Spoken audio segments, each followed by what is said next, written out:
11:18, como cada martes, arrancamos nuestra sección dedicada a la ciencia. Y hoy, María José Moreno, ¿qué tal? Buenos días. Hablamos nada más y nada menos de algo que nos afecta, el cambio climático, ¿no? Buenos días. Pues sí, vamos a hablar de cambio climático, que además, ¿sabes qué? Que lo primero que vamos a hacer es meternos directamente en esa pregunta, porque hay quien lo niega. Hay quien dice que el cambio climático no nos afecta nada, ¿no? No existe, que es algo que nos estamos inventando, que los científicos se lo están inventando. Y Juan Pedro Montávez, que viene de la Universidad de Murcia, del Departamento de Física, ellos trabajan precisamente en el cambio climático como una de sus líneas de investigación principales, nos acompaña esta mañana. Muy buenos días. ¿Qué tal? Hola, buenos días. Y Juan Pedro, lo primero que yo quiero responder es esa pregunta: ¿existe o no existe el cambio climático? Hoy en día ya ni merece la pena hacer esa pregunta, es algo totalmente cerrado y el 99,9% de los científicos están de acuerdo en ello. O sea, ahora mismo la pregunta ya debe ser otra, es cómo nos debemos de enfrentar a ese cambio climático mediante distintas medidas de adaptación, mitigación, etcétera. Y cómo nos tenemos que enfrentar a este cambio climático, que es ya una realidad, ¿no? Exactamente, o sea, es claro que es una realidad y entonces, bueno, ahora lo inteligente es abordar el problema. ¿Cómo se puede abordar este problema? Pues mediante dos perspectivas distintas. La primera perspectiva es intentar mitigarlo, ¿de acuerdo? Mitigarlo significa que, como conocemos cuáles son las causas que lo están provocando, pues intentar reducir las emisiones de efecto de gas invernadero, la contaminación, los cambios de uso de suelo, etcétera, etcétera. O también es difícil pararlo, ¿de acuerdo? Entonces debemos de adaptarnos a ese cambio climático. Entonces, bueno, ¿qué es lo que hacemos los científicos? Pues lo que se hacen es proyecciones de cambio climático e intentar ver cuáles son las posibles climas o situaciones climáticas que nos podemos encontrar en el futuro. Entonces, una vez que sabemos cómo eso puede afectar a distintos sectores de la sociedad, como puede ser agricultura, hidrología, turismo, etcétera, etcétera, pues plantear, digamos, sistemas de actuación a medio largo plazo y poder adaptarnos a ese clima ya cambiante. ¿Cómo estáis haciendo ese trabajo para poder hacer esas predicciones? ¿Estáis desarrollando modelos en el grupo de investigación de la Universidad de Murcia, el grupo MAR? ¿Cómo estáis trabajando en ello? Bueno, primero habría que saber un poco cómo se hacen esas proyecciones de cambio climático. Entonces, lo primero que hacemos es como establecer ciertos escenarios, ciertas posibilidades de emisiones de gases de efecto invernadero, de concentraciones, etcétera, etcétera. Y en función de eso se corren modelos climáticos, que son muy similares o básicamente iguales que los modelos meteorológicos que se utilizan para la previsión del día a día. Lo que pasa es que se corren para espacios temporales muy largos, en torno incluso hasta 100 años, ¿de acuerdo? Y a resoluciones, los modelos globales corren a resoluciones muy vastas y en lo que trabajamos nosotros, que son simulaciones regionales, nos vamos ya al detalle, a lo que pasa, a ser capaz de distinguir lo que pasa de la costa, lo que pasa en la montaña, en la misma región, por ejemplo, ¿no? Y bueno, y además incluir más procesos físicos. Bueno, como decía, entonces se hacen una serie de proyecciones de cambio climático y se obtienen distintas estadísticas del clima en el futuro. Y entonces con estas estadísticas pues ya empiezan a actuar distinta gente, como por ejemplo nosotros mismos en un estudio que hicimos de, bueno, ¿cómo afectará esto a la producción de fotovoltaica en el futuro? Pues será interesante, ¿no? Ahora que se está poniendo un montón de fotovoltaica o un montón de eólica, saber lo que va a pasar en el futuro. ¿Qué va a pasar en el futuro con los incendios? Otro de los trabajos que estamos desarrollando en el grupo. Y así, bueno, ¿qué va a pasar con el agua disponible en el futuro? ¿Qué va a pasar con la agricultura? ¿Va a necesitar más agua? ¿Va a necesitar menos agua? ¿Vamos a tener más recursos, menos recursos? Entonces es un tema bastante bonito porque interaccionan distintos sectores de la ciencia. O sea, por ejemplo, nosotros los climatólogos pues trabajamos con hidrólogos, trabajamos con agricultores, etcétera, etcétera. Y a día de hoy, ¿en qué estado está la región de Murcia? Quiero decir, en todos estos sectores donde hay que poner más preocupación, donde tenemos que estar más preocupados. Bueno, pues en varios, en varios, fundamentalmente en el agua. Incluso aunque las proyecciones de cambio climático indican que las precipitaciones no van a variar en cuantía, pero sí que hay un factor importante, como subirá la temperatura, pues habrá una mayor evaporación y por lo tanto los mismos cultivos que ahora tenemos necesitarán más agua. Y además tendremos menos agua que vendrá de la cabecera. Entonces, bueno, es un problema que si ya se sabe, pues los políticos pueden empezar a tomar decisiones para prever con tiempo y generar las infraestructuras necesarias que se necesiten para esta nueva situación que nos viene.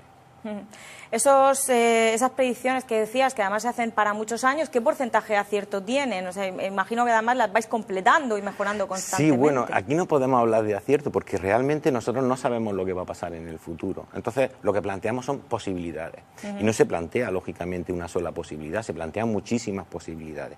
Y al final lo que tenemos es un conjunto de posibilidades y ese conjunto de posibilidades nos da una estadística de cómo actuar. O sea, Te digo, exactamente lo que va a pasar en el año 50 no podemos saberlo. Bueno, de la predicción meteorológica sabéis que más de 10, 12 días Claro. ya la cosa empieza a ser complicada. Pues si hablamos de 50, 20, 30 años, pues es más complicado todavía. Pero sí que sabemos en cómo van a cambiar las funciones de distribución que nos marcan el clima. Y por lo tanto, sabemos cómo van a cambiar esas propiedades medias. No podemos saber lo que va a pasar en el año 50, si va a llover más, si va a llover menos. Podemos tener el año más lluvioso en el año 50, por decir, pero lo que sí sabemos es que va a tender a llover menos, o podemos tener un año muy frío, como estamos teniendo ahora, pero la tendencia es que cada vez eso suceda menos veces y que cada vez haya más eventos extremos de calor, más eventos extremos incluso de precipitación, etcétera, etcétera. Entonces, lo que damos es una estadística que al final es lo que vale para la gente. A la gente no le vale tampoco, los que hacen estudios de futuro, saber lo que va a pasar un año, ¿no? Lo que les interesa es cómo van a ir cambiando poco a poco mis propiedades.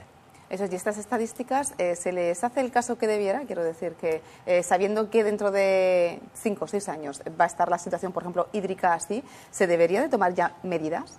Pues no hablaría primero de 5 o 6 años, sino de un rango un poco más largo, amplio, 10 años, ¿no? Pues de por ejemplo. estadísticas, pero en principio los datos están ahí, los científicos están ahí. De hecho, ahora en la comunidad científica, se lo comentaba de tu compañera, en climatología hay una inquietud de ser capaz de llevar esa información al resto de sectores de la sociedad, que es lo que se conoce con el nombre de servicios climáticos, que trataremos en el Congreso.